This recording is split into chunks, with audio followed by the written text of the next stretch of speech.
welcome back to my channel, Book Time with Elvis, with me, Mark, and I'm joined today by some regulars. You may remember them, of course: Jim from Mystery Mayhem, Greg from Another Bibliophile Reads, and Alan from Big Hard Books and Classics. And we are joined by a very special guest, the author, Mr. Hugh Ashton. Hugh, welcome to our humble show. Well, thank you very much for having me. Thanks for joining. Delighted, really, especially, of course, given the event that we've got on this month, which is Holmes is Where the Heart Is. Wonderful name there, Jim. Thank you. Yeah, we almost tried to fit it in into December, Hugh, where we were going to call it Holmes for the holidays, but we didn't have enough time in the schedule to do that. We've got an event coming up in March called "There's No Place Like Rome," so we're very good at naming these things. So. And so, yes, we'll start off with, sorry, by the way, Hugh, you'll probably hear squeaks and noises. My dog is always very active once the live stream starts, so the audience expects it. So, so we'll start off with what people have been reading this week. And obviously, you gents have been reading Holmes-related stuff, but we'll start with Hugh, if you like. If you want to tell us maybe if you've got something on the go that you've been reading and enjoying, or maybe not enjoying. I revisited Holmes, as you requested, and the story I picked was The Yellow Face, which I think is an interesting one, because, firstly, there's no crime committed in The Yellow Face. It's a crimeless mystery, and that's always an interesting one to do. And the other thing is that Sherlock Holmes is very, very definitely wrong in his deduction. He makes a complete cock-up of the whole thing. And he has the goodness to admit it later on.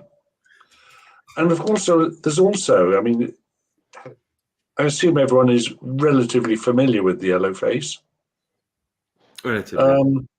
Yeah, but Alan, it's a very, very... I don't remember it offhand. I remember there's a crimeless story, but that's all I remember. It's a story about a... Okay, spoiler alert. Turn your speakers down until... but it's a story about a woman with a secret. And there's a house near the house of this woman and her husband, at which the husband sees a mysterious, rather inhuman yellow face peering out of the window, and he suspects his wife who has come from America, he suspects his wife of having a secret lover, or perhaps her first husband, American husband, who's followed her over to America. Now, the interesting thing is that race comes into this story as well, and Holmes is quite surprising, actually, in his reaction to what the thing is. No, I won't give it away, but I will just say that Holmes assumes that it's going to be blackmail. She's being blackmailed by someone who knows something of her disreputable past. She's going over there secretly at night to pay money or to try and beg for mercy from the blackmailer. And he's completely and utterly wrong. And it's an interesting story, as I say, because A, it's crimeless, and B, it shows Holmes at his most fallible. And quite, as you mentioned, race, a quite perhaps even slightly enlightened view, I suppose, if I remember right. Yes, I think so. Well, I won't go into details for those who haven't read it recently or haven't read it at all. But I think I'm sure I read something once about Doyle. He did get involved in some kind of race case. Yes, he did indeed. And that happened just down the road from where I am now, actually. It happened in a village about 5 miles from where I am called Great Worley. And for some reason, the Church of England had installed as the vicar there a Indian gentleman who had been converted to Christianity in India and come with his English wife to live in England. And the Church of England had put him in this little mining village full of semi-literate miners. They all talk like this around here, you know. And they probably couldn't understand a word the man was saying. That's how they talk around here. And the son of the vicar, bright lad, he was a trainee solicitor. He'd got his qualifications as a lawyer. And there was a spate of animal mutilations, horses and cattle being mutilated, wounded, and the police pinned the whole thing on this half Indian son of the vicar. There was very little evidence for it. He did time for it. I think he got about 3 or 4 years for this. And when he was out, he launched an appeal to try and clear his name, and Conan Doyle got involved in this. And it's actually as a result of Conan Doyle's efforts on this case that we now have a criminal appeal system in this country, in the UK. Without Doyle, the appeal system certainly wouldn't have come in quite as quickly as it did. I mean, the police were definitely prejudiced against the boy because he was Indian, and against the vicar because he was Indian. And this went right the way up to the chief constable of the county, Staffordshire, who was Anson. He was the Earl of Lichfield's younger brother. And Conan Doyle came in. The police didn't like Sherlock Holmes coming in and investigating. They were quite rude to Doyle.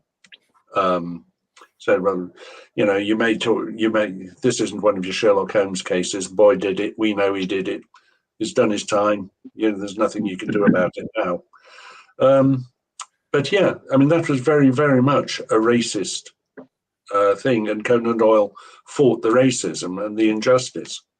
Yeah, because I think he got a few of his author friends involved as well, because I know... Yes, he did, I think, yes. One of my favorites, Jerome K. Jerome, was, I think, a signatory to one of his campaign letters. So. I think he was. And there's another local lad, Jerome came from Walsall, which is about 10 miles from here.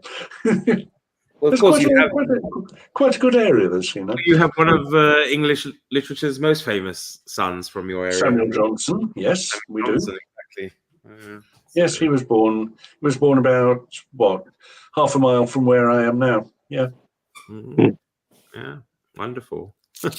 So yeah, The Yellow Face. No, I actually didn't read it that recently, but I listened to it. I listened on Stephen Fry's wonderful collection. And I couldn't quite get the name, but when you started saying the story, I was like, yes, I absolutely remember this one. It's a very good one indeed. It is. Yeah. I think because it varies so much from the sort of stereotypical. I mean, the construction is just the same. You know, that there's an introduction and the client comes in. Holmes does a little bit of mind reading. He does the thing with the pipe, doesn't he? He says, well, he's obviously a man who cherishes his possessions, is quite well off. He's a strong man, is left-handed. God, Holmes, how did you know all that? And he goes away and he explains it all. And then that's just Watson humoring him. At that point, he should know how it works. Exactly. But he's got to say it for the reader, hasn't he? Yeah. Oh, yeah. Yeah. Super. So, Jim, what about you? What have you read, Holmes-wise? Well, this morning, I just read the last story in Hugh's book. Oh, thank you. Yeah. And my favorite was the one I just read, the account of the Victor Lynch forgery. Yes. It's actually Lestrade's narrative. And I loved it. I thought it reads as very canonical to me. And I know there's all kinds of pastiche out there, and maybe they've dealt with Lestrade's first introduction to Sherlock Holmes before, but as far as I'm concerned, that's the canon right there. Very short story, but very, very enjoyable. I liked every one of them in that book, but that one stood out for me. What else did I put in there? I can't remember. There was, let me get to the. I'll just say while Jim's looking that there's links to Hugh's website and his Amazon pages down below if anyone's interested. Oh, thank you. Picking up any of his books. So. The Abernethy Horror, The case of the Finsbury, which was a longer story, almost novella length, I It think. is, yes, yes. Yeah, and then The Curious Affair of the Archdeacon. Yeah, that was fun. I liked writing that one. Again, a crimeless story. Yes. Yeah, and Holmes did them on occasion, it just whatever piqued his fancy. It didn't have to be a crime involved. It just had to be something odd or unique about whatever case he took. He needed that That's little right. Yes. little bit to it. Yeah. Yeah, the But Abernethy is that's the depth the parsley had sunk into the butter, isn't it? yes. Yes. Yep. That's right. Yes. In the little English town. Yes. Yeah. Right. And I always enjoy when Holmes and Watson go out into the countryside and have to solve something in the countryside. Yes, it's quite interesting that so much happens in London. Very little happens outside London. The stockbroker's clerk takes them up to Birmingham, if I remember rightly. There's the Abbey School, what's it called? The Abbey Grange? Priory Priory School. is up, I think it's in the Peak District in Derbyshire, but I wouldn't be sure of that. They go out to the West Country for Silver Blaze, Dartmoor, of course, for the Hounds of the Baskervilles. But typically it's around the home counties, it's around London. And they very rarely go out into the provinces. Abernethy is in Wales, as you can guess by the name, but I don't think he ever goes up to Scotland, as far as I remember. I don't think in any of the canonical stories, I don't think he does. Not at all. No. I don't think it ever goes to Wales, and don't think he is described as having gone abroad, but none of the cases are set abroad. Well, he's in Reichenbach Falls, though, at one point. So. Oh, yes. Sorry. Wow. Yes, apart from that. Now, these stories in this book, they were all referenced in the original canon, weren't they, if I remember correctly? I don't think the Archdeacon is. Okay. But the other ones were. Depth of the Parsley, the forgery case, yeah. I've written most of mine, I suppose, as Untolds. My favourite, and the first one I ever wrote, the second one I ever wrote was the strange case of Isidoro Pisano, the well-known duelist and journalist, who was found stark staring mad with a matchbox on the table in front of him containing a remarkable worm said to be unknown to science. Yes. That was a wonderful story to be able to... yes. That was fun to write. Yeah, I can imagine. Yeah. Well, that actually answers my question. One of my questions, which was, where do you get the inspiration? But of course, if you can pull them from, the inspiration is quite often the untold ones. Yeah. That's wonderful. Sometimes I make them up out of whole cloth. One period I'm actually quite interested in is the period immediately following the First World War, the Great War. In my Holmesian universe, I've had Holmes working in room 40 at the Admiralty, which was the naval code breaking operation in the First World War. So I had him working there, and I set one story in a hospital where Watson, it was a military hospital where Watson was looking after shell shock cases and other wartime injuries. And he invites Holmes round for Christmas, and Holmes comes in and is absolutely exhausted by all the wartime work he's doing. But following that, I had Mycroft die off and Holmes take a lot of his responsibilities, government responsibilities on. So he ceases primarily to be a consulting detective. But since he's got a lot of the knowledge that Mycroft had and a lot of the more practical experience that Mycroft had, the government still find him extremely useful. That's fascinating. I love that idea. Yeah. Greg, you were holding that up, Yes. one of Hugh's books there. Was that part of your reads this week, or is it one? Yeah, it was part of my reads. I've only read the first two. This is the first one, which includes the story of the worm, which I had finished a few minutes before starting this one, so it's fresh in my mind. And I did really like it. I kept seeing this composer as Richard Wagner a bit. Yeah, I didn't have him as anyone in particular, but Okay. yes, I mean, I think there was a bit there, wasn't there? Just the pomposity, but so yeah. And then so got the first one, which had Anastasia from the Russian Revolution. I guess she would have been. I kept trying to think, what time period would this have been set in? Well, I put it in about the late 80s, I suppose. Okay. But there were a lot of nihilists and anarchists in Russia at that time. Was it Alexander III who was nearly assassinated by Lenin's brother? Oh, I can't. I'm not that good on Russian history. But Lenin's brother was sent. Actually, no, he was executed. He wasn't sent to Siberia. Yeah. Ulyanov. He was hanged for it. Yes, he was, wasn't he? Mm-hmm. So, yeah, I mean, there certainly was danger to Russians overseas, even from internal enemies. It's not the only one where I've used a Russian anarchist either. I've had a Russian anarchist in another story, which I called the Russian Bear, which I don't think was based on canon. Mm-hmm. The first one in that book, Greg, that came out of playing a game of Cluedo with a friend and his kids. And we were talking about detectives. And I said, well, everyone knows about Sherlock Holmes' smarter older brother, Mycroft. No one's ever heard of his smarter younger sister, have they? So I went away and wrote it. Huh. But I like the idea of Holmes having a sister who was at least his equal. Exactly.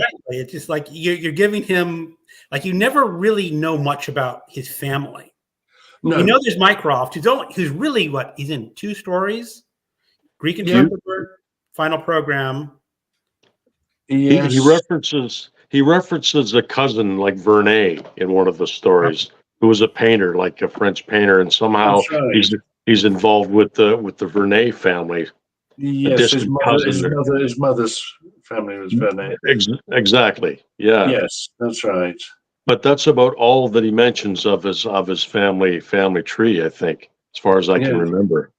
There's quite a lot of debate, isn't there, as to what sort of family they were. Were they local squires somewhere, or? Well, that's another question I have. Like I'm reading your story, and Holmes is he's paying for Lestrade's lunch, and he doesn't want he's turning down any payments. So you assume that he's got some kind of inheritance or family money behind him. I think he's got private means. Yes. Yeah. Yes. We don't actually know where he went to university, or indeed if he did go to university. I once made a case for him having gone to Trinity Dublin. I would like to think he went to Cambridge. Well, I went to Cambridge, so and as it happens, I don't know if any of you have ever read Nick Rennison's biography of Sherlock Holmes. What was his name again? Nick Rennison. No, that one I haven't read. Okay, and also Jonathan McCaffrey was the president of the London Sherlock Holmes Society. All 3 of us were in the same year of the same college at Cambridge. Which is quite extraordinary. And none of us were really Sherlockians at the time. And it's quite extraordinary. We sort of found out by accident that we all had this connection to Sherlock Holmes. We got an article in the college magazine called The Three Students. What else would you call it? Was there any form of Sherlock Holmes society at Cambridge? Not that I was aware of, and I don't think that either Nick or Jonathan were. No, it's just one of those things, something in the water. So I would love Sherlock Holmes to have gone to Christ's College, Cambridge, but I don't think he did. I don't think you could have written that in, couldn't you? Or would that well, it would have contradicted the missing three-quarter. Where Sherlock Holmes obviously does not know his way around Cambridge, or rather Conan Doyle didn't. No. or maybe he just had a really good time at university and can't remember. Yeah, sure. Well, that's possible, of course. Let me just go to the comments, because one of them is actually a question for you. It's all right. Just a few greetings here from Jenny. Hello, Jenny. Andrew's here saying hello, and Ariane as well. And Andrew comes back with a question for you, Hugh. He says, could I ask you, in the dedication for Tales from the Deed Box of John H. Watson, MD, that his nephew's Facebook posts prodded the Sherlock lurking in him into life, I'm wondering for how long? I'm just wondering how long it took. Not very long, less than a year anyway. I mean, I was already writing things, but I wasn't intending to become a Sherlockian author.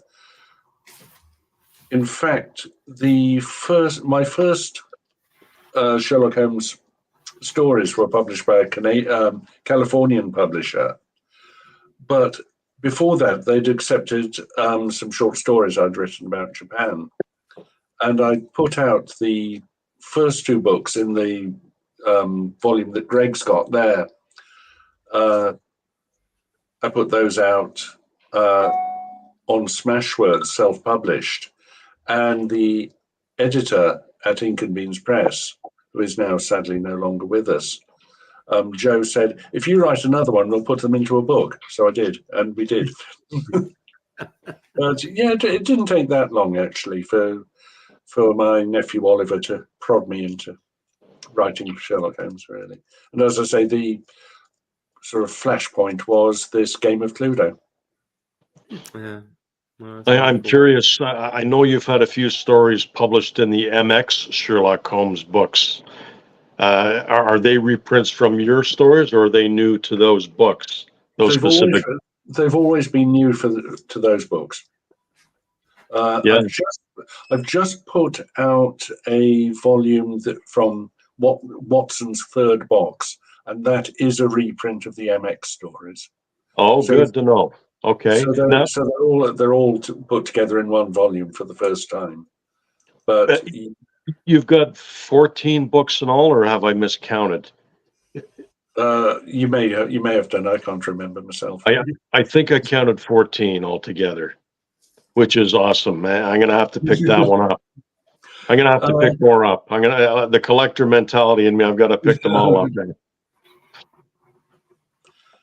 Actually, wait a minute. I say they're all original. I think they were all first written for MX, though I have published the Litchfield Murder and the Bloody Steps. I have published myself separately outside MX, but this latest one, the third box, the Adventures from Watson's third box, is the first time some of these have been published outside MX. Yeah. Good to know. Yeah. I get on very well with David Markham. We've never met, but we get on very well indeed. David wrote a very nice foreword for this collection as well. I could imagine. Yeah, he's a great Sherlock Holmes fan. Oh, yeah. And other detective stories. He's very into solar ponds, and he's doing some Thorndyke at the moment. And if you don't know Thorndyke, you should. No, I read on your. Sorry, Mark. No, go for it. I read that you're not the greatest fan of Amazon for publishing the book. No, I'm not. They're a necessary evil, as far as I'm concerned. Yeah. I don't know. They are very difficult to work with. I don't think the quality is particularly good of their printed books. I do everything through Lightning Source, who used to be more expensive. They're now free. They used to charge a setup fee, and now they don't. But I thought paying for the setup fee was all right because you actually got support if you needed it. This latest book, for the first time, I have gone with Lightning Source as the ebook publisher. Typically, I've done a two-pronged attack. I've put out a book on Kindle, and I've put out a book on Smashwords. Smashwords will distribute to Kobo, to Apple, to the other ones.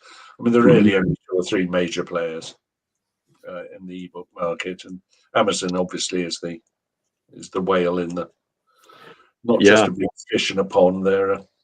That's how to get it. That's how to get it out there. I mean, everybody uses Amazon.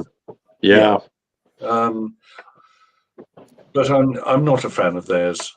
I think the quality varies a little bit depending where you are, because I have a few that were print on demand from the UK, which weren't that good. But now I order from Amazon Germany because it's my local one. They're printed in Poland and actually seem to be a bit better. So, that's interesting.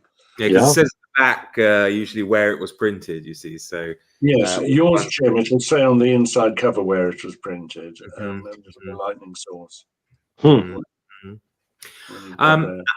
Alan, what about you? Because you're kind of the newest one. I was going to mention that I also read the 12 favorite stories of Arthur Conan Doyle this week. Oh, you read that one as well? Sorry, Greg. Yeah, well, it's not really a book. It's just I had to just dig in through all the collections because there's a list of what his favorite 12 stories are. Yeah, that was the same. You had to go digging through different volumes. I had to go dig. I mean, well, I have the complete works of Arthur Conan Doyle on my Kindle. Yeah. So I could have got that, Greg, because it is the list in one volume from Penguin there, which is his 12 favorite short stories. So it's an interesting way to read the stories, you know. Because they list it from his favorite to his, I just read them in the order they were published or collected in the collection. They just read them down that way instead of his favorite were. So I guess it's sort of chronological.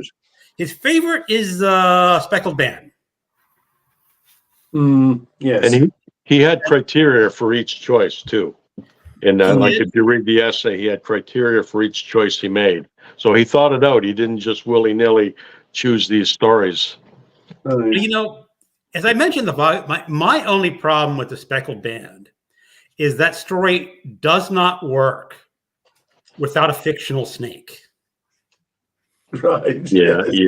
That we mentioned, like, real snakes don't hear very well. Well, some of them do. I checked it out, Greg, and I posted that. Some do. And there was what about the snake charmers in India in that? That's movement. It's the vibrations, I think they sense. Because they weave back and forth, and the snake's following the movement of the one charmer. It's they don't drink milk either, do they? I still enjoy it, but it's I guess the scientist in me was going like, wait a second. How does this work? You know what I like about that story, the Speckled Band, and I never hear this talked about anywhere, but Grimsby Roylott bends the fireplace poker. Holmes, after he leaves, he bends it back. Right. And this is an element of Sherlock Holmes you never hear talked of, this incredible strength that he has. And I remember reading that story as a kid, and I said, "Wow, that's he's next level, the Sherlock Holmes character." Oh, is it Black Peter training sticking a harpoon through a pig? Yes, yeah, just to see how far it would go. That's right. Yeah. Didn't you mention martial arts training and the Final Solution? Yes. Yeah. Baritsu, yes. I did not look. Is that a real form of martial art, or is that another invented martial art? It's Really? semi-invented. There was something called Bartitsu, That's what I was thinking. which was gentleman's self-defense using a cane or an umbrella, the things that a gentleman would have about him in order to fight off street ruffians. Yeah. And of course, he had a sword cane, I think, in the one story, didn't he? I give him a sword cane, actually, quite a lot. Yeah. I think he is the sort of person who would have learned fencing or studied fencing either at school or at university. It's definitely that sort of background, isn't it? And I give him a sword stick as a useful thing. I don't ever have him carrying, or very rarely have him carrying, a revolver. That was what Watson was for.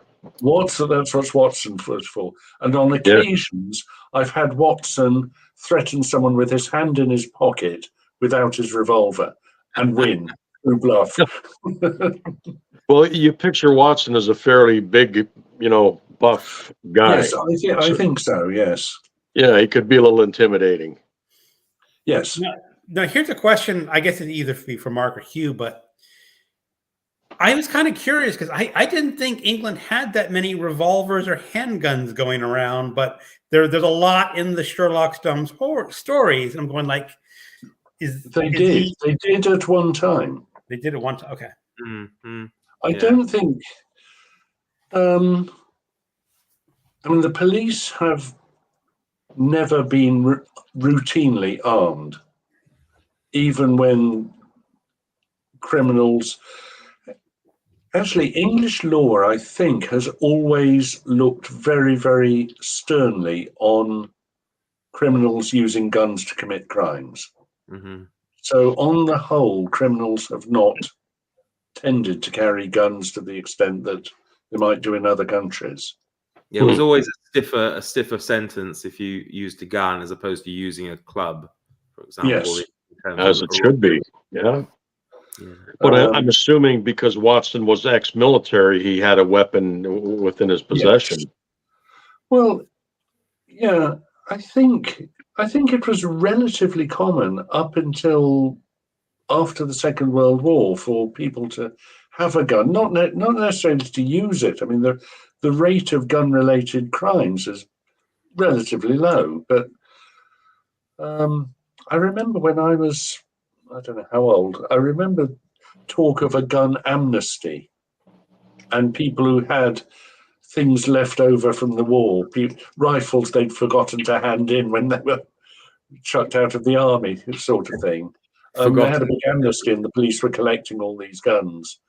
And then, of course, while I was in Japan, all handguns were handed in. It's almost impossible to have a handgun in the UK now. Well, it was after Dumpling, wasn't it? Yeah. But I think in the Victorian times, it may not have been common to have a gun, but it wasn't uncommon. Yeah. Now, the 3 Gary Debs, Watson gets shot, doesn't he?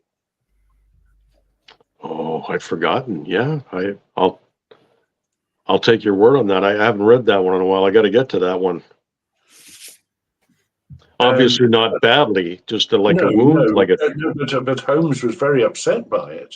It's about the only real affection he shows to Watson. But then I think the Perp was American, wasn't he? I don't remember either. There is an American connection in there. It hinges on the spelling of the word plough. Because I was telling the guys last week, I was looking at some of the old Max Carados stories, and I was surprised. Oh yes. that he even being blind pulled out his revolver because he didn't want. That's right. Yes, he practices firing at a watch, doesn't he, or something? Yes. Right. His manservant just calls out, "To the right a bit, sir." Okay. Those are wonderful stories, aren't they? Yeah, they are. Again, they're a lot of wonderful things that got kind of forgotten, really. But Alan, we'll move to you because for you, these are either being revisited after a very, very long time, or some of them are completely new for you, aren't they? Completely new. Completely new. I never read them before, and I'm been reading a lot now. And I'm finding I like Copper Beaches. I read that and found the supernatural and almost horror aspects of Holmes. It kind of reminded me of a Hound of Baskerville, and I don't know. I find myself thinking I have things in common with Holmes. Not the things that at the We'll get there. But no, but what's curious, Alan, you mentioned is there's always, or not always, but there's sometimes the hint of a supernatural, and it's always explained naturally by the end. That it always has a real life. Right, and I've been doing a mini deep dive in Doyle's life, and he was friends with Houdini, and then they had a falling out. But you know, because Houdini was into well, he debunked everything. He debunked seances and and Doyle believed in that stuff towards the end. Yeah. We were saying last week, that's why it's quite interesting, isn't it? That he does believe in a lot of that stuff, and yet he has Holmes as very much not believing in that. Yes, the super rational detective. Yes. Yeah.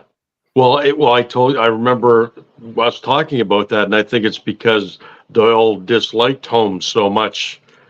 No, maybe not towards the end. I think he yes. Yeah, and he was a complete opposite. He wanted him to be the complete opposite of himself. Yeah. And of the ones you've read so far, Alan, have you got a favorite? Well, yeah, I actually really liked the second Stain. I liked Six Napoleons was great. That with the Italian and smashing the bus. Yeah. Final Problem I liked. Empty House. I've been It's difficult to pick a favorite, isn't it? It really is. Yeah. I love Bohemia. That was like the first one I read. But I also find it very interesting how Holmes was influential on crime and procedure and finding fingerprints and things like that. Well, I always like the fact that he's an expert in all the different types of ash, cigar ash or cigarette ash. Yes. Or my monograph where I distinguished 30 different kinds of Well, was it the Priory School? He was talking about boot nails. Yes. And if you saw the type from a specific newspaper, he'd be able to tell you which newspaper it was from, because they each had their quirks as to what kind of font they used and how it was situated. And yes, yeah, I must confess, as a young man, I once confused the Leicester Mercury with the. yeah, exactly. So he had his faults. Oh yes. Yeah, that was very interesting. And these guys here are very excellent teachers. So they've been helping me along. Well, I just think it's fun to just maybe discover it, because I think most of us came to him probably from childhood. Yeah. So he's always been there, but it must be interesting. I was post-college when I first. Oh, really? Okay. I was given almost the complete set by my grandmother when I was, I suppose, about 11 or 12. Nice. And I was also given the Adrian Conan Doyle, the Exploits and Further Exploits, which I read, and I didn't distinguish them from the canon. Yeah. They're actually some of the better pastiches, I think. They're enjoyable, and I think I don't know how much Adrian Conan Doyle had to do with them, but I think probably a lot of them were written by John Dixon Carr. I think most of them were actually. Yeah. And Adrian Conan Doyle just had his name there to give it a little officiality. Yeah. But they are good, aren't they? Yeah. Oh yeah. I do confess to not reading other people's pastiches very much. Not because I think I'm better or but because I want to avoid stealing their ideas subconsciously. Yeah, I Oh, could imagine that's very difficult to be able to do that. it's almost hard not to now though, because there's just so many pastiches out there. It's bound to happen. I know. I mean, you're bound to come across things by coincidence. Yes. Yeah.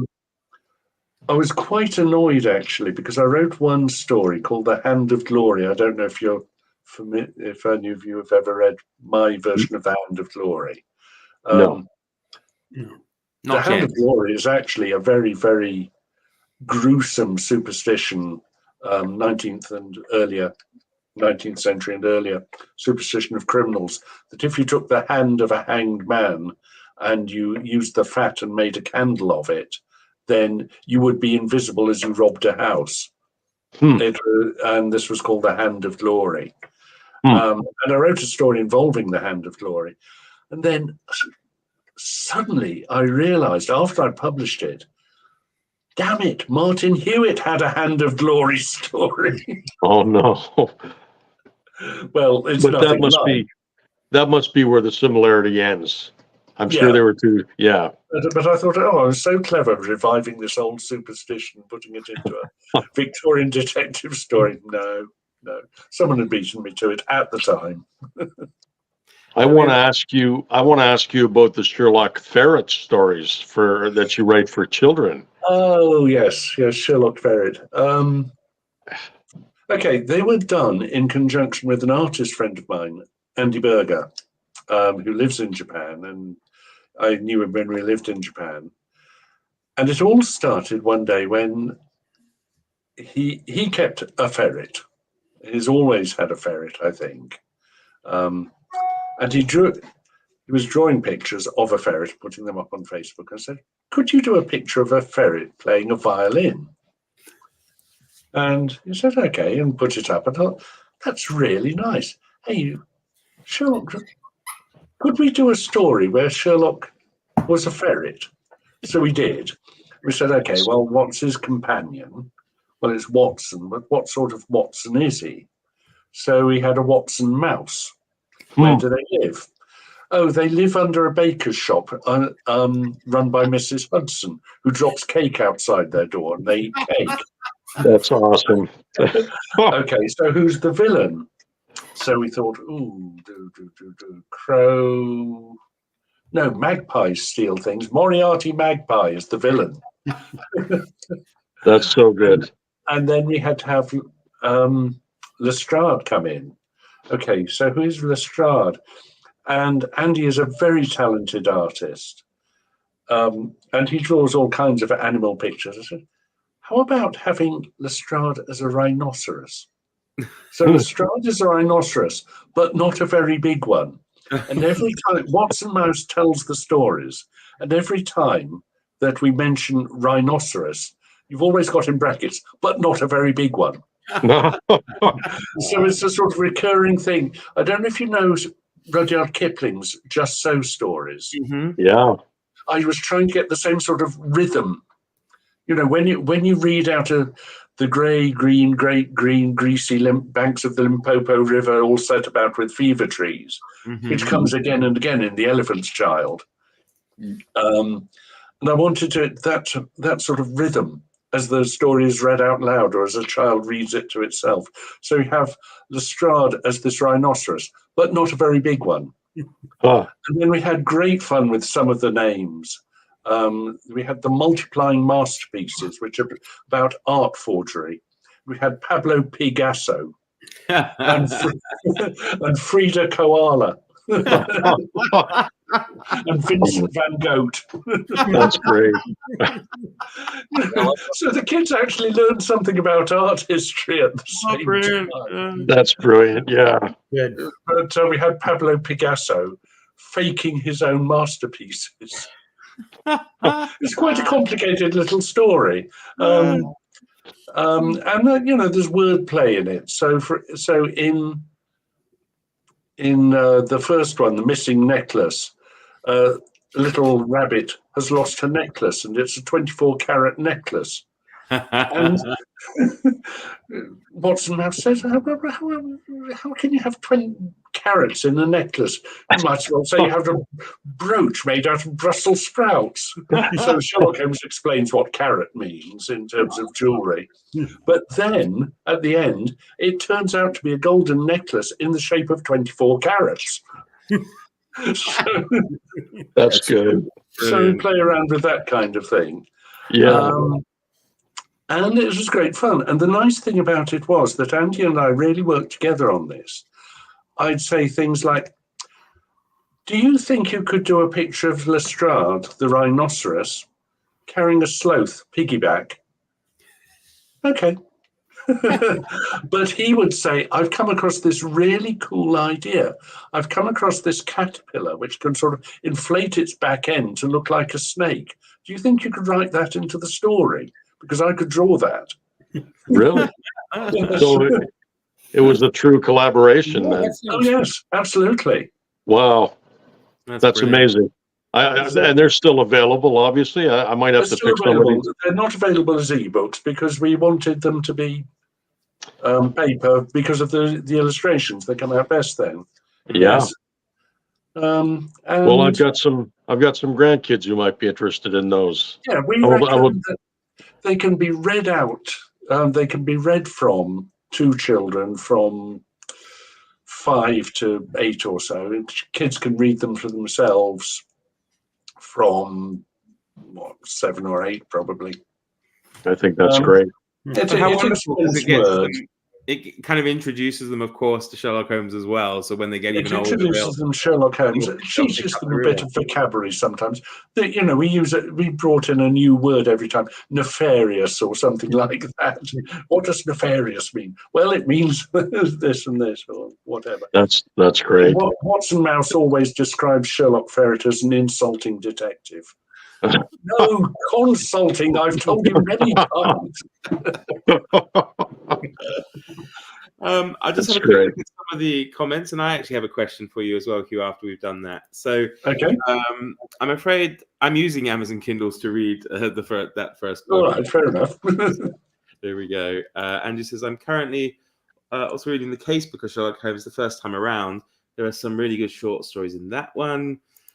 Jenny has a confession, feeling a little bit cheeky as she hasn't read any Sherlock Holmes yet, though he's on her TBR or to be read list for later this year. Andrew, The Problem of Thor Bridge was my favorite of the four. Yes. It is ingenious, that one. Yes. Yeah. It's interesting. Agatha Christie later reused a novel plot device in Death on the Nile for the guilty party to dispose of a gun. And Jenny is trying to picture you, Alan, with a deer stalker and a violin. You've got a cowboy hat. You've got a cowboy hat and a guitar. So Holmes and I also smoke a pipe. Right. What kind of pipe? That's the only difference. Craig. So actually, my question for you, Hugh, is obviously you were living, must have been almost 30 years in Japan? Almost 30 years, yeah. And you started all your writing while you were over there. And when you, the children's books or anything, did you have them translated or write them into Japanese at all? Or no. My Japanese is obviously not native enough to go anywhere near translation. I didn't think there would be a market for them, quite frankly. Mm-hmm. No. Is Holmes not that big in Japan? Oh yes, there's the Sherlock Holmes Society in Japan. Yeah. Definitely, I met quite a few Japanese Sherlockians, but they tend to be rather purist, and I don't think pastiches are as accepted as they are in the English-speaking world. By the way, I'm just going to say that, sorry, who was it who said that she hasn't read any Holmes yet? I would say don't waste your time on The Valley of Fear. It is, by a long way, not his best. Yeah. There is Certainly too don't much start on it. story which is irrelevant to Sherlock Holmes. I mean, it's in itself, it is not a bad story, but it is not Sherlock Holmes. Yeah. And to a certain extent, I would say the same is true of Study in Scarlet. There's a lot of The Mormons. backstory and not enough Holmes for my taste. Now, the He- backstory in Sign of Four, I think, is relevant and interesting, and it doesn't go on for too long. Yeah, I agree on that. Yeah, he liked his historical stories, so he instilled a lot of that into those two. I picked up a first edition of Rodney Stone the other day, which is a story about an 18th century bare knuckle boxer. And he's obviously done masses of research on this. Yeah. You know, it drips authenticity, and it's not bad. It's not a good book, but it's not a bad book. The ones I really like of Conan Doyle's, which are not Sherlock Holmes, are the Brigadier Gerard. Yeah. Which I really like. I actually have that here. What did you think of The Lost World? Oh, they're fun. The challenges, yes. Oh, yes. The Lost World, and The Day the Earth Screamed, and what's the other one? The Poison Belt. The Poison Belt. Yes, that's right. Yes. I have to confess to The Lost World being my favorite purely because it was one of the first I had as a kid, and I had initially one of the Ladybird editions with came with an audio tape, and I absolutely loved it. But, I do have the Brigadier Gerard there. Yes, I've got the same volume. Yes. Now, Doyle had a favorite novel, historical. It was like The White Company. Oh yes. Yeah. Sir Nigel, was it? Sir Nigel and the White Company. Yeah. They're sort of sub-Walter Scott, aren't they? Yes. Yeah, he so wanted to be known to go down in history for these historic novels, and it must just bother him that he's known for Sherlock Holmes and not so much all these other novels. Yes. Yeah. But the funny thing with him, though, I mean, you mentioned the bare knuckle boxing, but he was a pugilist. I mean, he was. Yes. He really had a life. It wasn't just he was sitting around writing all the time. He really did a lot of interesting Fascinates things. me. Yeah, he was a doctor on a whaling ship of all things. That's amazing. I've actually got the Strand magazine with that article in it. The original Strand magazine with that article in it. I think I saw you post it once on Facebook. I picked up quite a few bound strands, including some of the first Sherlock Holmes stories, originals, which are... That's amazing. I'd love to have some of those. The strand is, if you ever see bound copies, get them, because they're not only interesting because of the Conan Doyle stuff in there, there's also other literary stuff, but also it gives you an enormous amount of background into the world in which Sherlock Holmes lived. All the other stuff, which is perhaps non-fictional, it gives you an enormous insight into what was going on around him. I love that era. Yeah. What a wonderful Easter egg.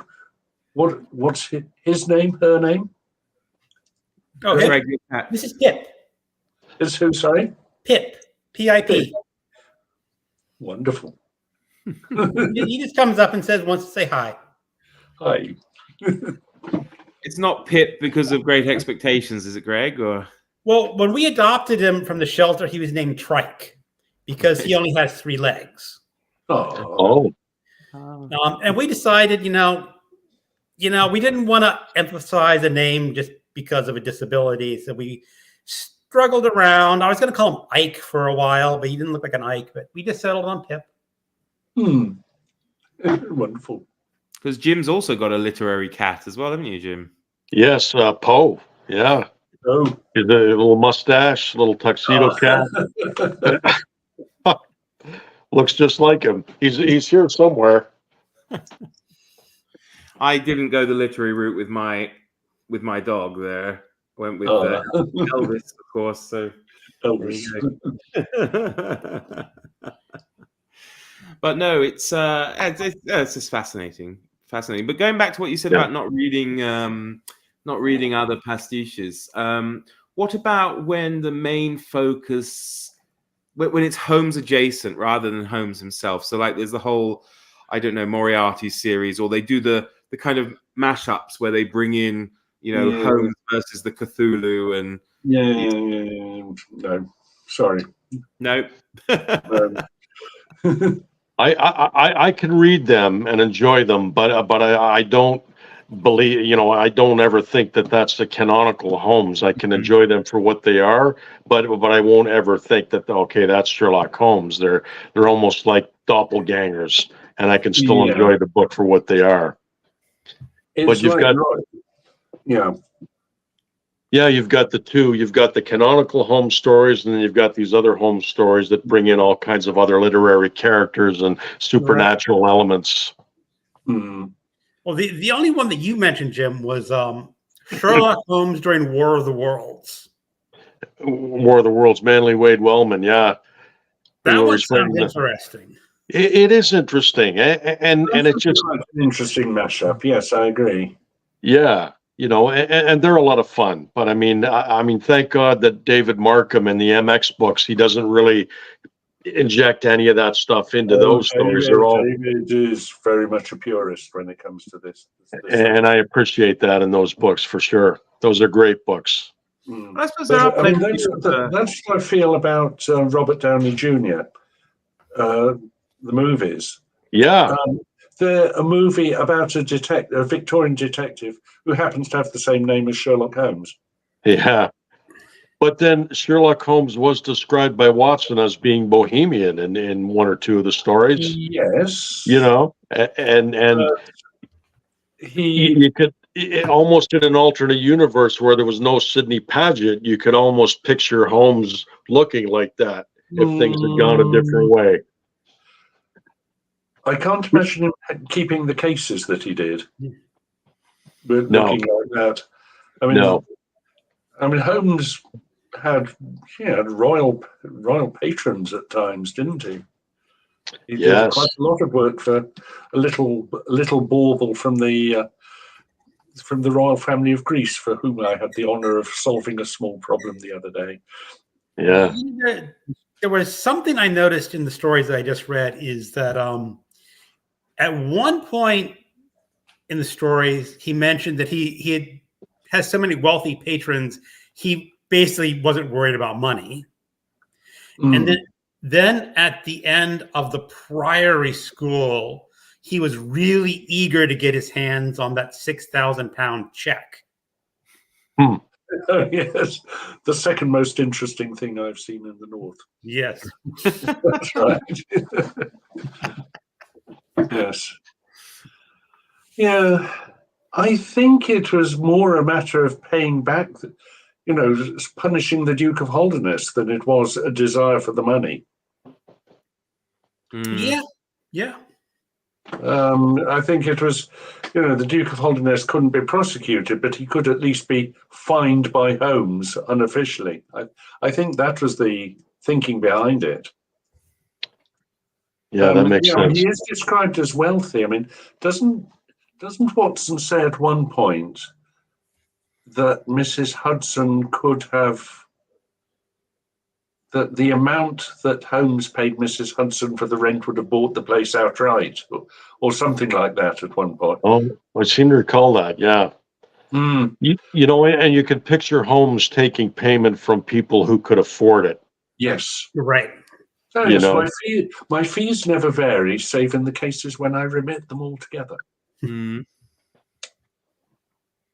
But going back to, you mentioned the War of the Worlds there, Jim. I mean, it's feasible, of course. He, in his universe, he could have come into contact with other characters from 19th century London stories. Is there anyone, Hugh, although it's not necessarily your cup of tea, is there anyone perhaps you could see or envision Holmes, I don't know, either teaming up with or going up against? I don't know, be it. Well, I did a pastiche. I mean, there's the Detective and the Clergyman anthology, which came out last year, which is an anthology of Father Brown meets Sherlock Holmes. And I contributed to that.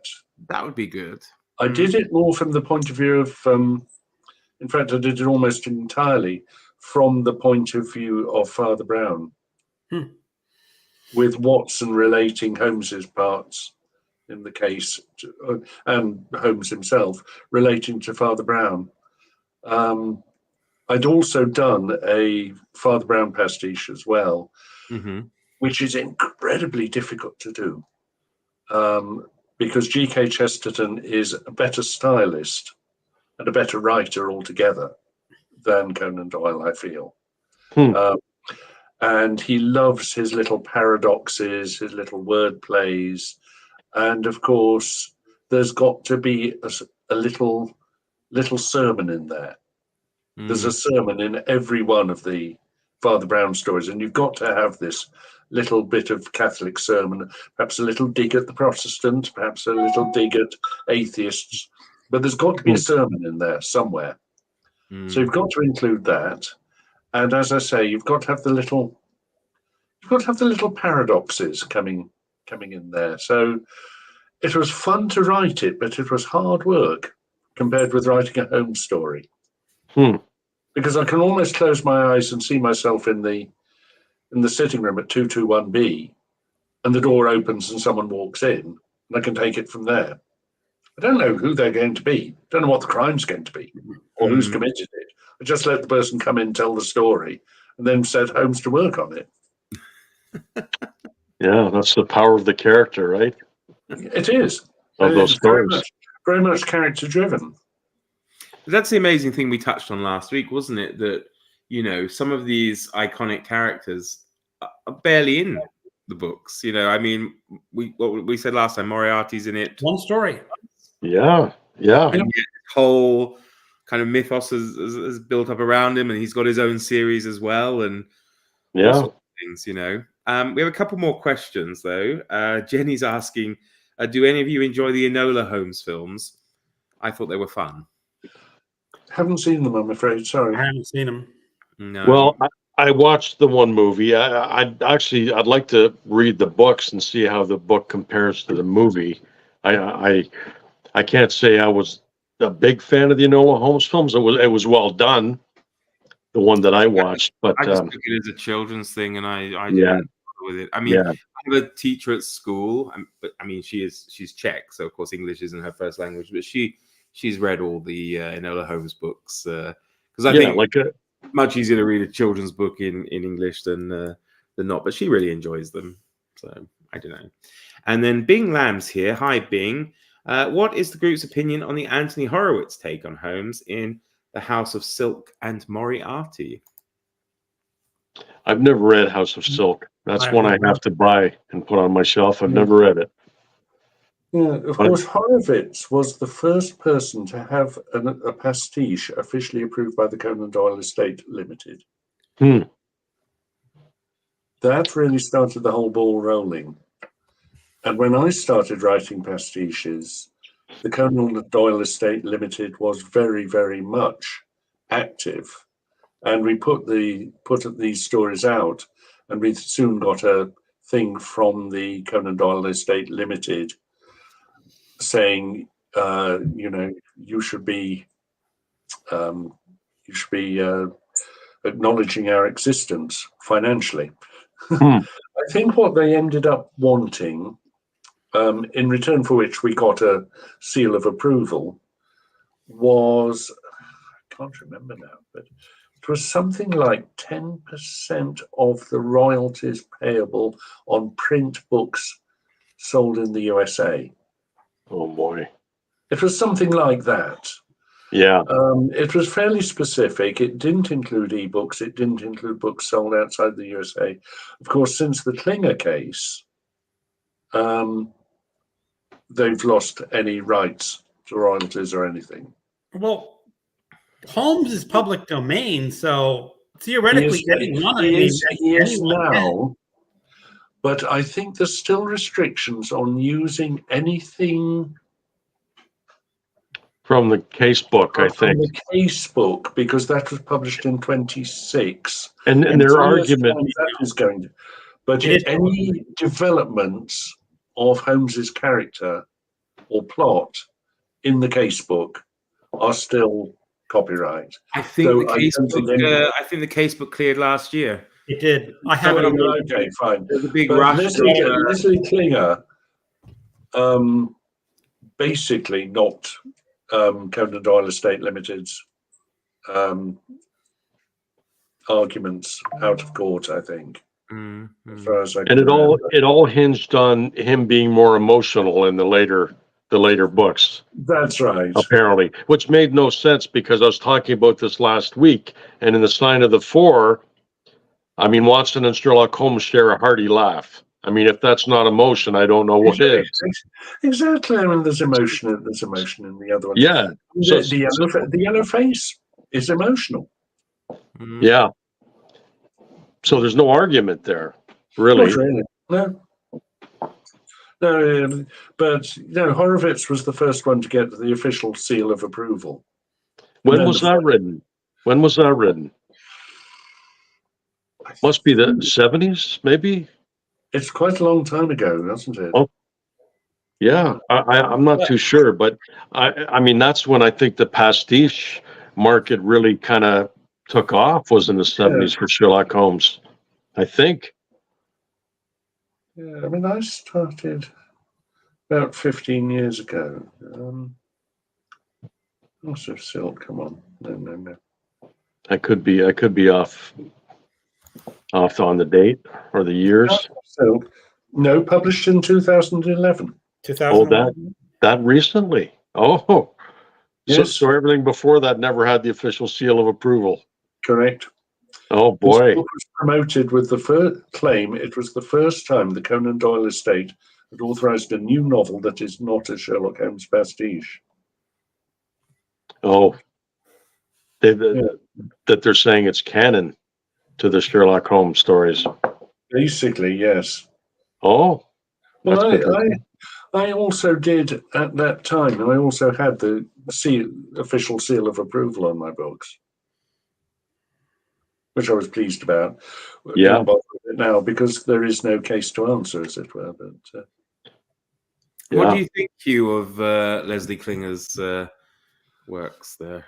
What do you mean, the annotated? Annotated collection, yeah.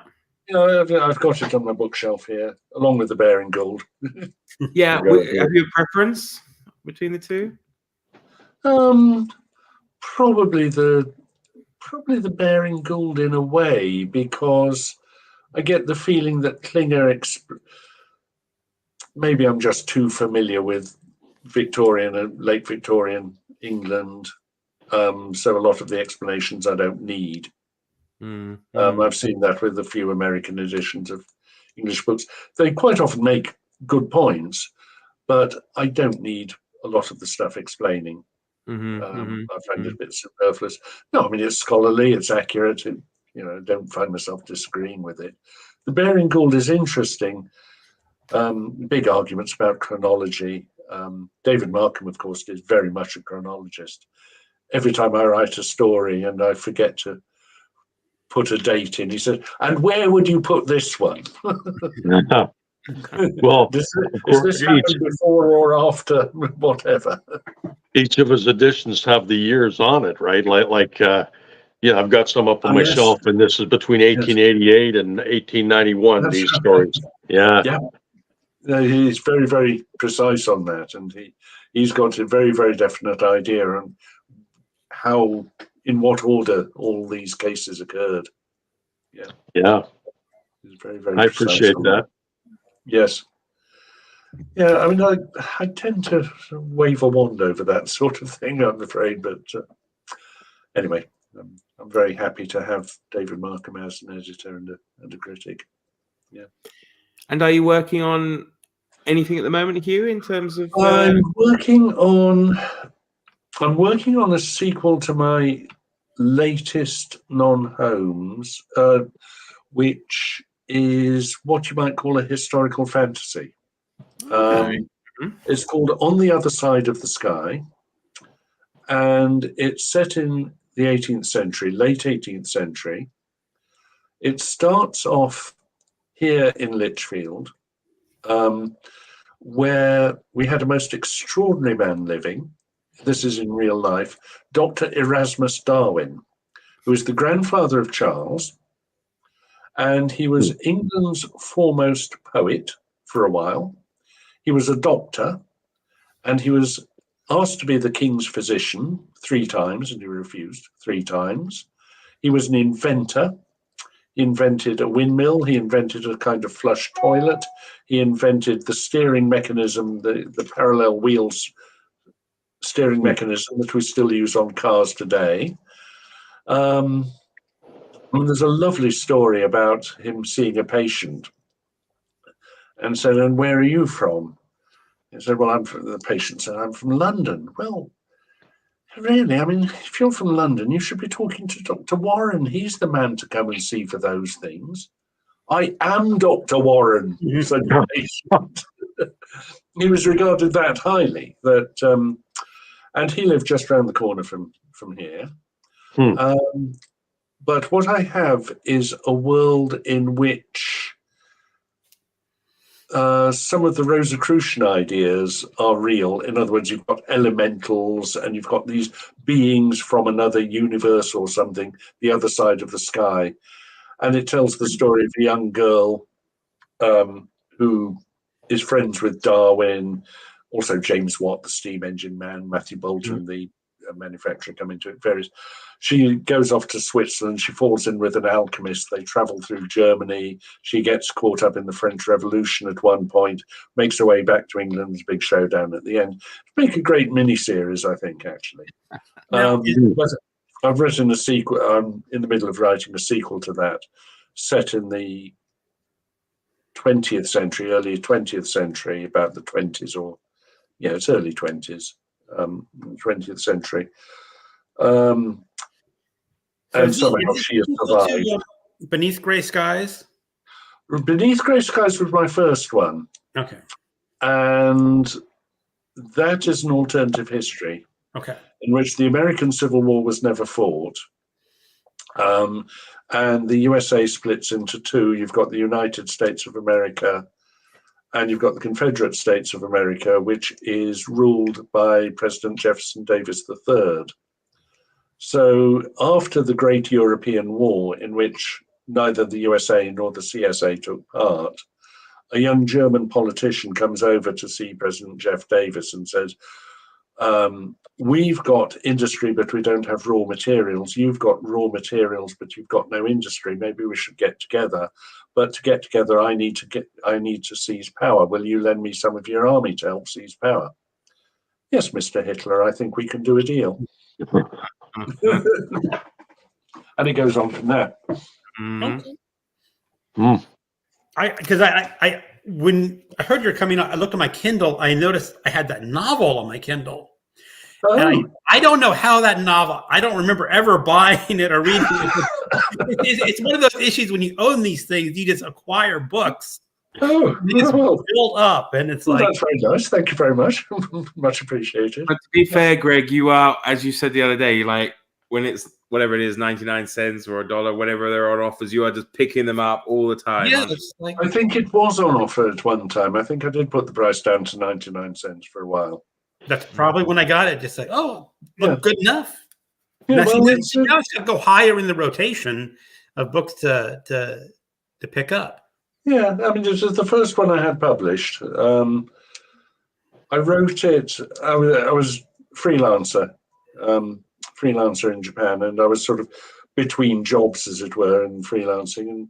And what do you do? Well, you can either surf the internet and go to porn sites, or you can write a novel.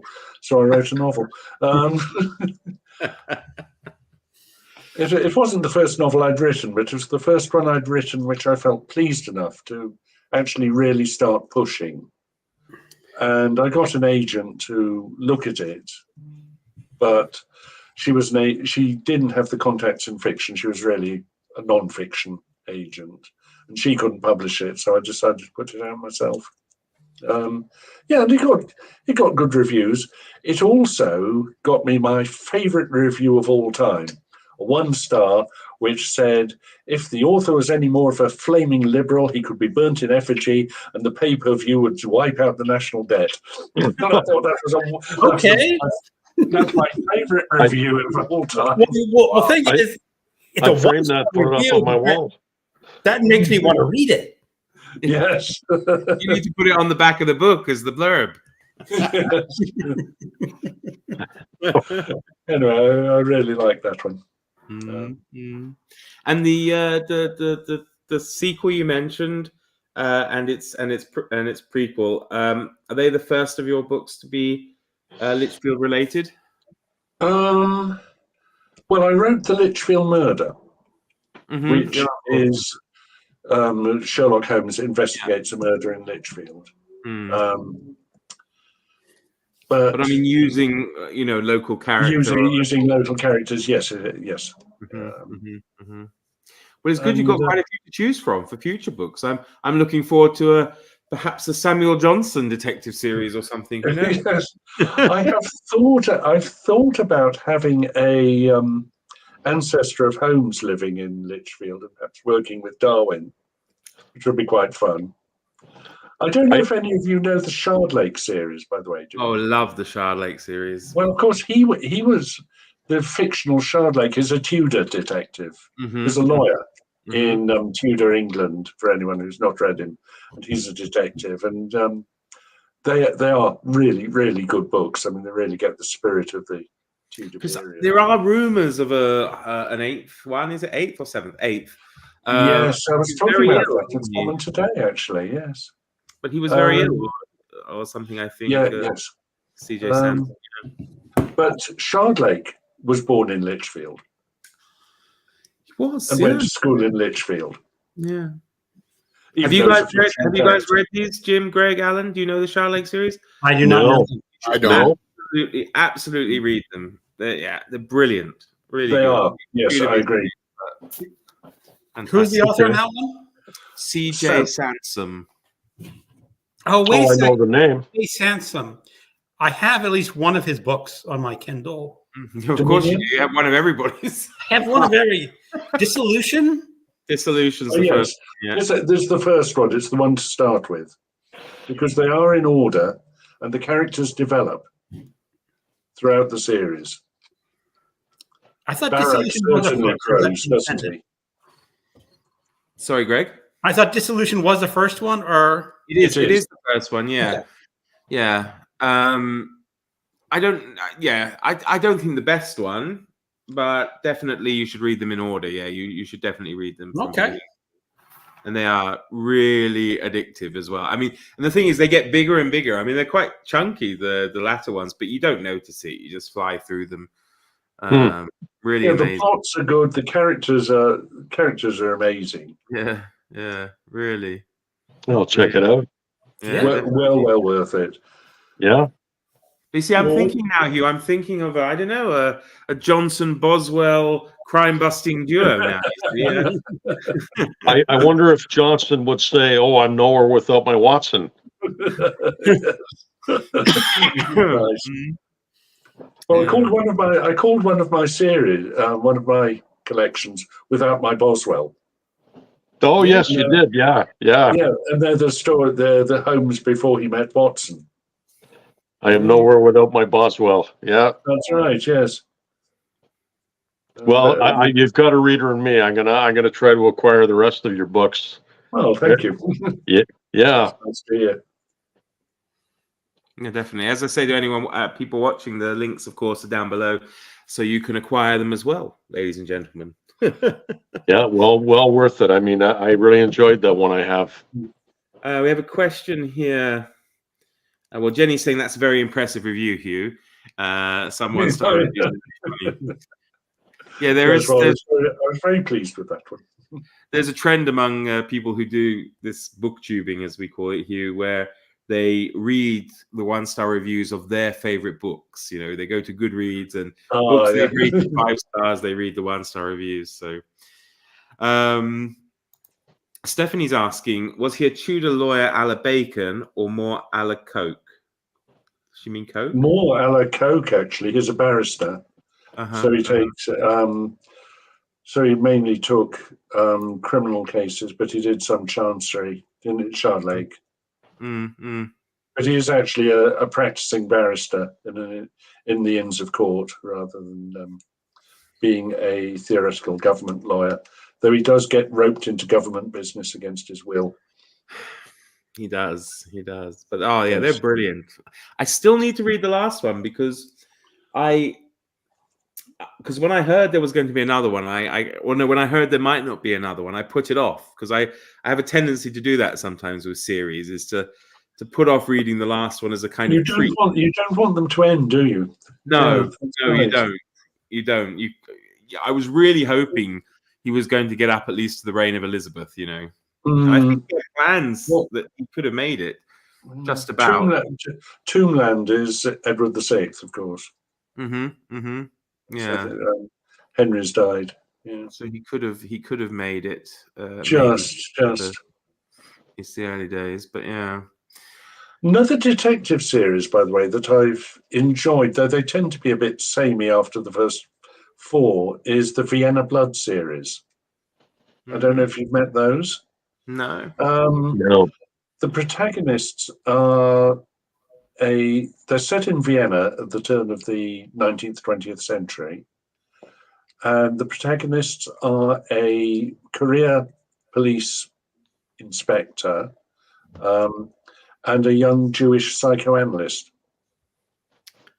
And they solve crimes with a mixture of solid police procedural and insight into the psychological motives. Now, that would he later become someone famous, or is it not?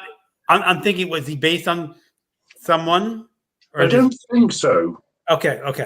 So it's not a Freud. Well, it's a pupil of Freud. A pupil of Freud. Okay.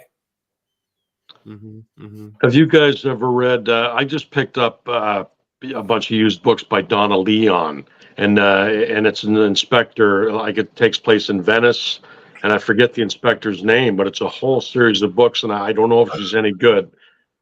But I know what you. Doesn't her? Oh, right, someone liked Vienna Blood. Yes. Yeah, something like.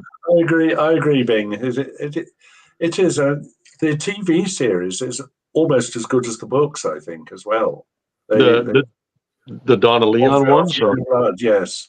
Yes, there was a TV series. Yeah. I heard that. I mean, they are rather bloody and gruesome, and they're psychologically gruesome as well. But well, that's not necessarily a bad thing. But the interplay between the characters is fascinating. Good. I'd never heard of her, and I said I'm going to pick these up, and I have no idea whether they were any good or not. Let me see who wrote Vienna Blood. I can't. This is Frank Tellis. Yeah, that's right. That's right. Yes. Yes, the policeman sings and the psychoanalyst plays the piano, and they make music together between discussing the cases. It's quite fun. I'll look for that. Yeah, I'm looking now to see what's. Yeah, 3 series of it on telly. So. First book in the series is. And what other things do you like to read, Hugh, apart from detective? I read a lot of non-fiction. I mean, what I'm reading at the moment is a popular social history of the Tudor court, Tracy Borman. I don't know. I seem to have been reading a lot of Tudor stuff recently. Not that I'm immersed in the period or anything, but I've been reading a lot. And I've just ordered there you are, Inspector Brunetti. Yes, that's it. That's it exactly. Good. You've just ordered, Hugh, you're saying? I've just ordered a book called The Stripping of the Altars, which is all about the Reformation and the effect it had on ordinary people, on their Catholicism. I don't know. I just read a lot of history. I read a lot of non-fiction. And I don't know. I think it came from living in Japan. I enjoy writing, but living in Japan, I couldn't write anything about contemporary UK because I wasn't living there. And society had obviously changed so much since I left the country. And even though I'd gone back, going back for a couple of weeks does not make you an expert on the current society. So I had to either go to another place, like I did with Beneath Grey Skies, which is completely fictional, Confederate States of America, or I had to go into the past with Sherlock Holmes. I did set one thriller in Japan at the sharp end, which was no, it's not autobiographical, but I say that the character could not have been written without my experience. Mm-hmm. It was an interesting story because when I the first draft, the sort of pivotal point of the story was there was a massive earthquake and in Japan and a nuclear reactor accident. This was in 2008. Uh-huh. Well, of course, there wasn't a nuclear accident or a big earthquake at that time. But what did happen was that there was a bank crash. If you remember Lehman Brothers, Bear Stearns, and all the rest of it. And I was sort of in the middle of that because I knew a lot of people in the financial services industry. And the book actually involved computers in the financial services industry. So I had to rip up the whole of the earthquake scene and redo it with the bank crash as the pivotal point, which involved a lot of mucking around because it changed the time of the year as well. So I had to have them eating different things, putting on coats, turning on heaters rather than turning on the air conditioning, that kind of thing. And I had to go through and make sure that all that worked. And then, of course, in 2011, we actually did have an earthquake and a nuclear accident. Now, I don't claim any credit for predicting it. I just think it's a bloody stupid idea to put a nuclear reactor on top of the juncture of 3 seismic fault lines. But there you go. You were there for that then? I was there. I was there for that. Yes, I was definitely there. I was seven floors up in a building. The table started jumping off the floor. Oh, People boy. said, my God, we've got to get downstairs. We ran downstairs. The plaster was literally coming off the walls as we came down the stairs. We went outside. This was in the middle of Yokohama. And there was a canal just by us. And the water was sloshing around like you see water in a bowl sloshing around. We were 110 miles away from the from Fukushima. Wow. And, my wife, she is a very talented watercolor artist, and she'd been painting with a watercolor group down by the seashore. And as soon as the quake hit, all the loudspeakers were saying, tsunami warning, get inland, tsunami warning, get inland. So they all packed up. She had to walk back because no electricity, trains had stopped, and all the barriers on the things were down, on the level crossings were down, so the buses couldn't get through either. Wow. It took me about 6 hours to get home with the help of a friend's husband.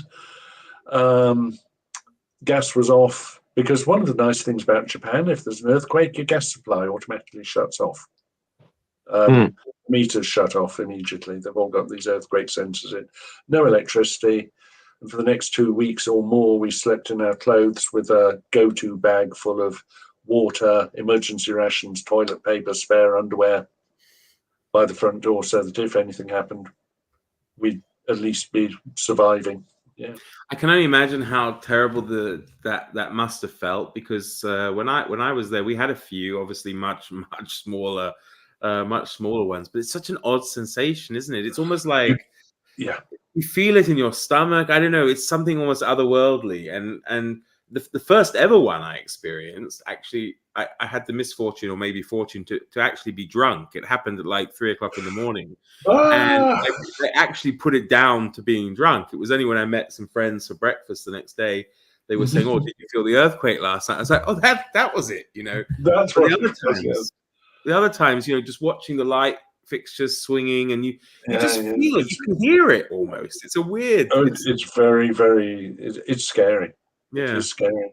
And of course, the other thing about the Fukushima thing was we had no idea what was going on with the nuclear reactors. There's so much misinformation or lack of information coming out. I said to Yoshiko, please do not hang the washing outside. Because if there'd been a northerly wind blowing the radiation south, God knows what would have happened to Tokyo. The thing that gave me the biggest nightmare of it all was the I don't know if it was one or two, but at least the train that got sucked away by the tsunami. There was one actual train that was going along somewhere, and the tsunami came in, pulled the train out to sea, and nobody ever heard of or saw the people again. Wow. Shocking. I mean, it really was very, very frightening, the whole thing. We have a couple of comments now, actually, some new viewers coming in. Donny Leone's first in the series is Murder at La Fenice, but they don't have to be read in order. And then Dorothy has a question for you, Hugh. I see from Amazon that you've done 5 Map and Lucia. 5 Map and Lucia pastiches. Oh, I never mentioned it, did I? Yes, I mean, Map and Lucia has, it's been a favourite of mine ever since college days. I love the Map and Lucia books. And they became my specialist subject on Mastermind, actually. I remember watching you on that, actually. So. Yeah. When books argue with the authors. No, Map and Lucia, why did I start writing? I don't know why I started writing, but they're fun to write. I don't think I'm as good as E.F. Benson. I'm not as witty, but I enjoy writing them, and people do enjoy reading them. I've been asked to talk at the Friends of Tilling annual gathering a couple of times. Giles Brandreth is the president, and Oh, okay. It's nice to be on the same platform as Giles Brandreth. They're fun to read, and some people don't think I've got it at all. Some people think I've captured the voice of E.F. Benson. Some people don't.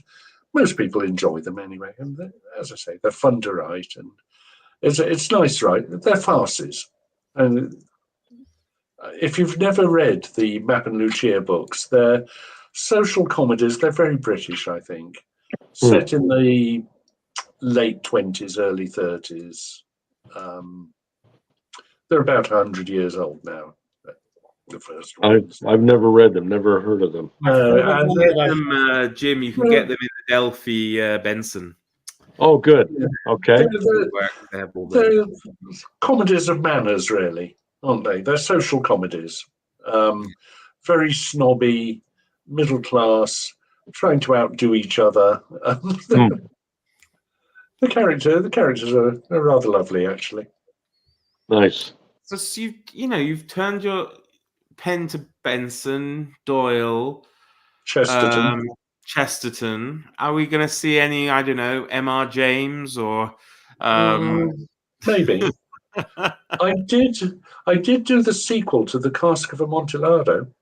Oh, that's my favorite Poe story. That one, where he didn't actually die, but he escaped and got his revenge. There you go.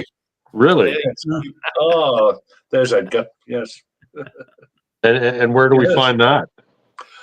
It was in a book published by a New Zealand publisher.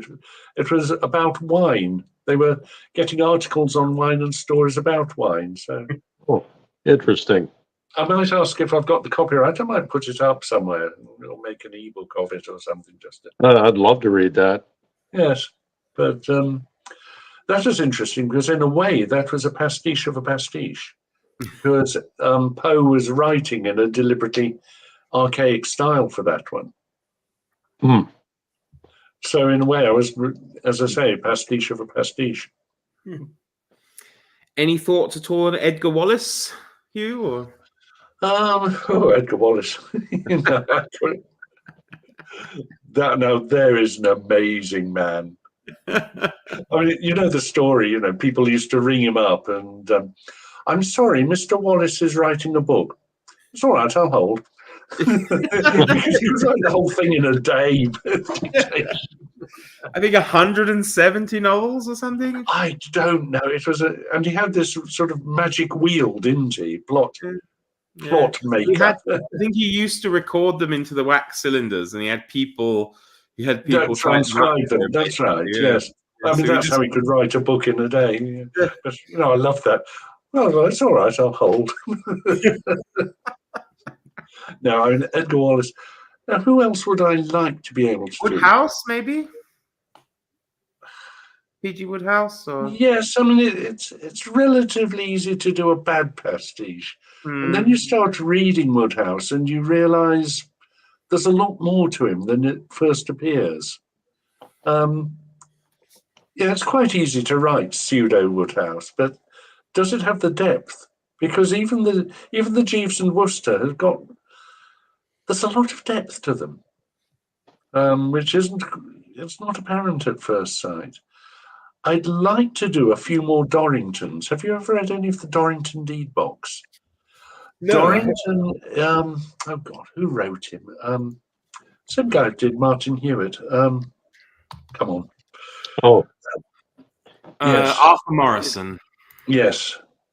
Arthur Morrison. The Japanese antiques man. Yeah. Mm-hmm.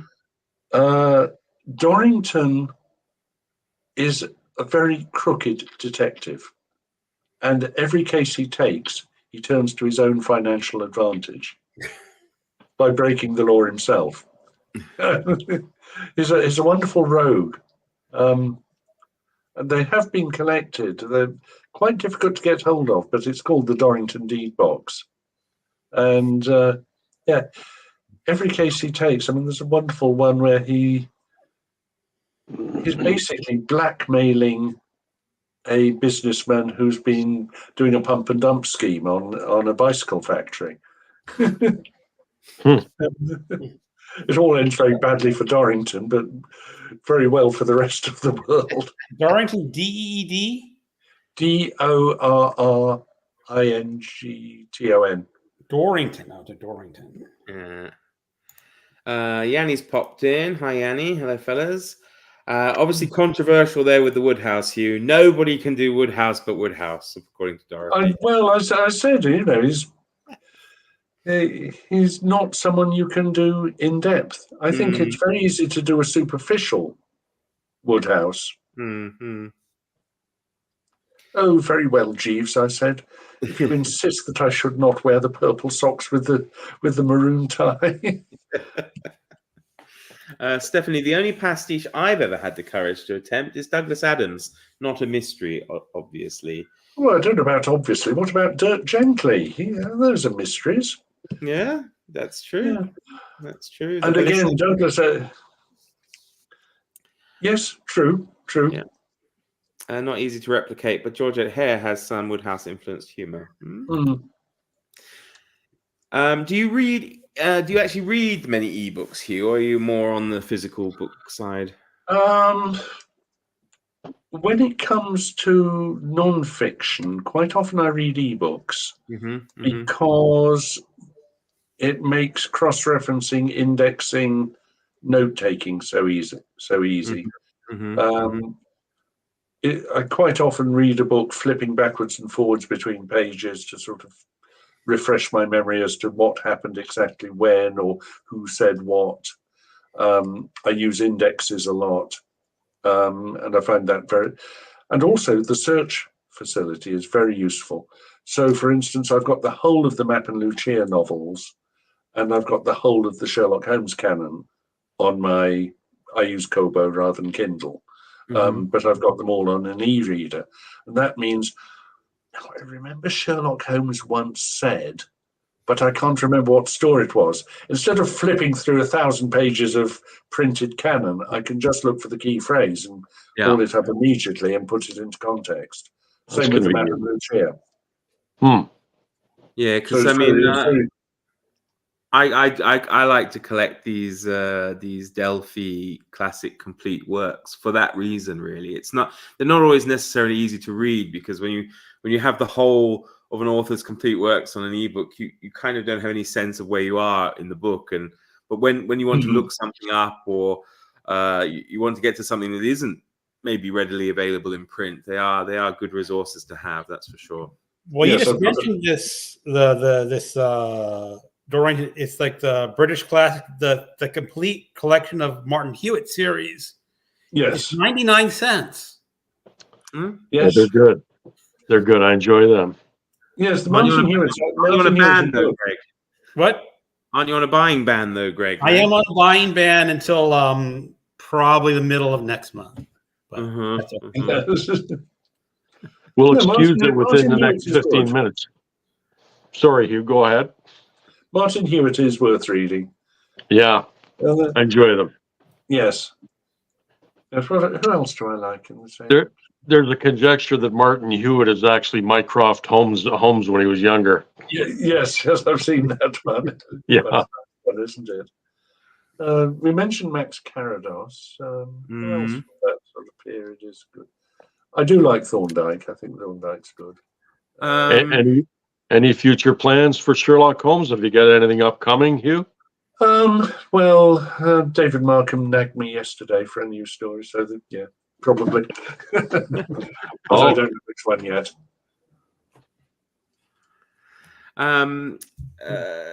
Dawnford Yates. Somebody else, maybe. Oh, right. I don't know very well. I've read a few of the Berry books. They're very dated. I read Blind Corner, which I think isn't a Berry book. It's the other one, but it was harmless fun. I don't know. Yeah, I think that's the way to look at it. They're very much of their time. Very much.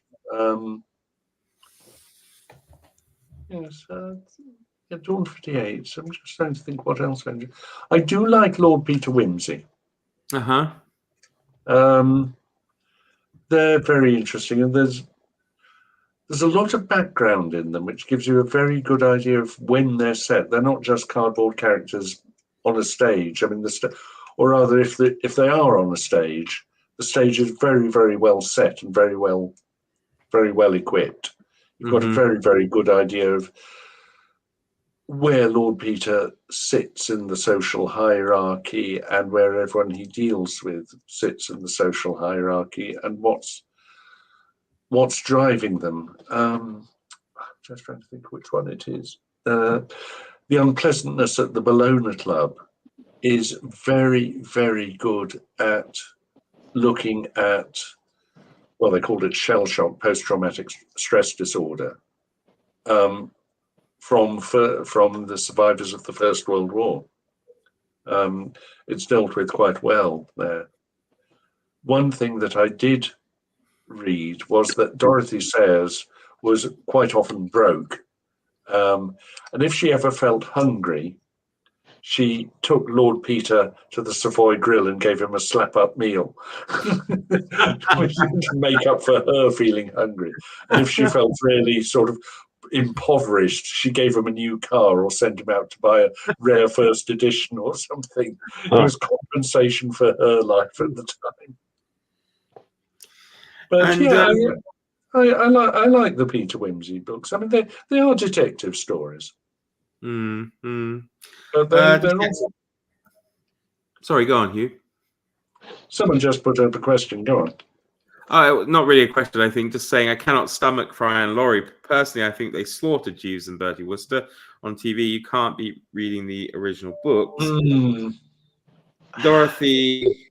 Oh, sorry. Yeah, I know what you're saying. I was wondering what it would be like if they were the other way around. If Hugh Laurie was Jeeves and Stephen Fry was Wooster. There's another way of looking at it. I don't know, but I know Yanni has this pathological dislike of Stephen Fry anyway. We've come across this before, so perhaps it's more the Fry than the Laurie. I love Stephen Fry's narration of the Holmes stories. I think you like him too, Mark. I do, yeah. He does also Max Carados as well. He does a nice little collection on audiobook with Max Carados. He's a very good voice actor indeed. So Dorothy, maybe because of her namesake, but she says, yes, Lord Peter and Bunter. Do you think Sayers used Bertie and Jeeves as a template? I'm not sure. Yes, I think there was something in that. I don't think they're the only master-servant detective pair, are they? Well, I mean, Carados actually has his manservant with him because he needs. Yes, of course he does. Yes, of course he does. And I'm thinking Bulldog Drummond is sometimes. Well, I don't know if he's a detective. Is he a detective or maybe. So long since I've read any. Mm. Yeah, but I think there is. Yes, I think there is a Jeeves and Bertie element to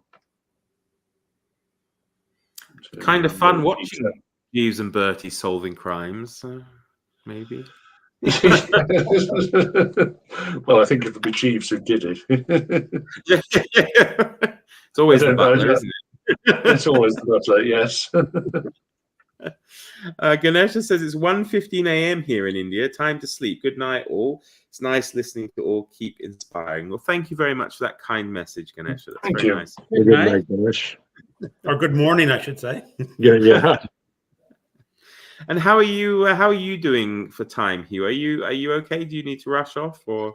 I haven't eaten tonight yet, but I think we'll probably wind it down, and then we'll just spend a bit of time in the green room after doing a post-mortem. But Stephanie just wants to add here, of course, Poirot and Hastings. But of course, yes, not a servant, but a sidekick, definitely. Yes.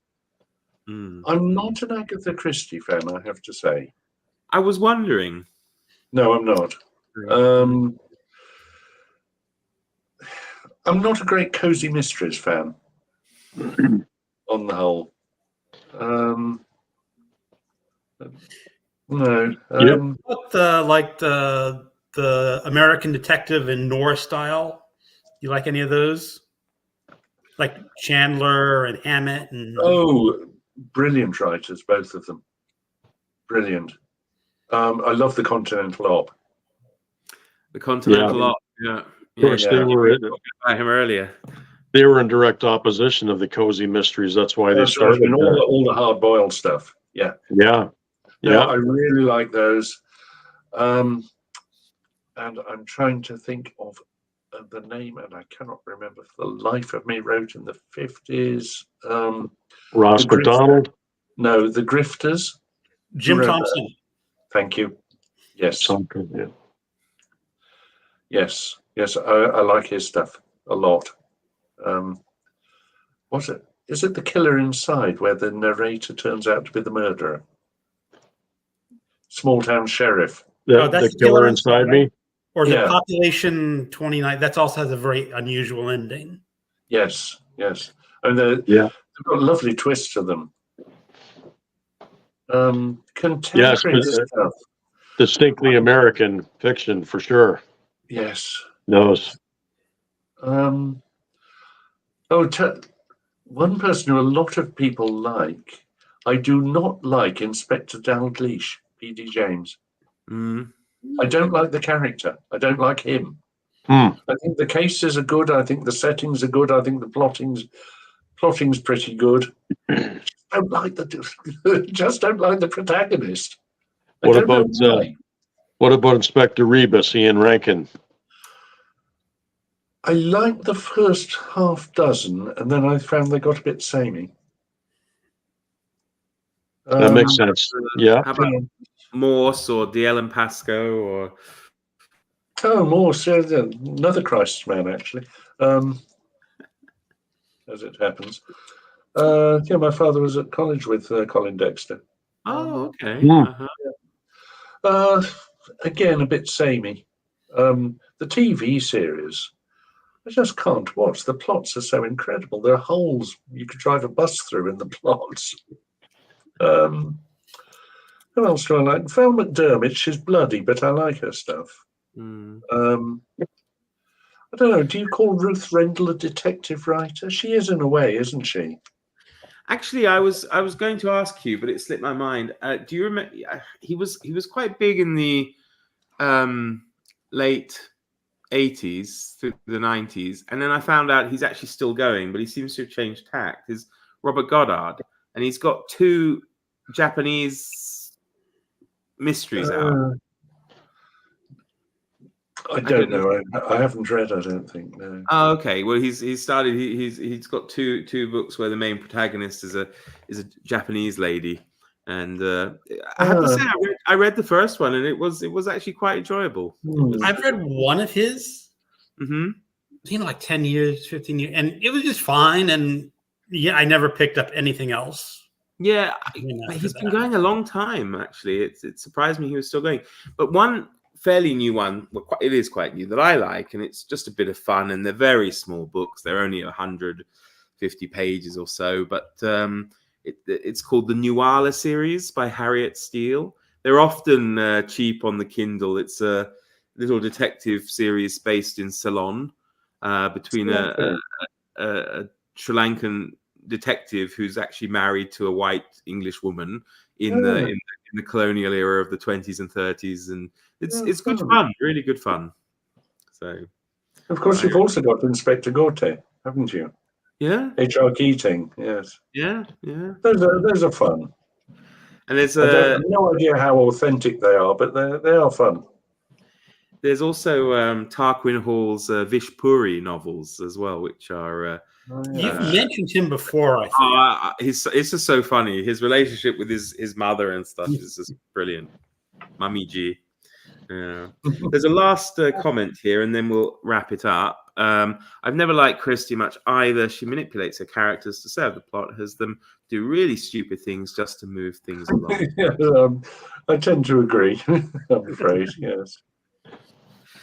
So there we have it for now. So just hang around a second. You don't go off once the live goes off. But thank you ever so much, everybody, for watching. Thank you for your questions. And thanks, of course, to Hugh for joining us. It was a great pleasure to have you on.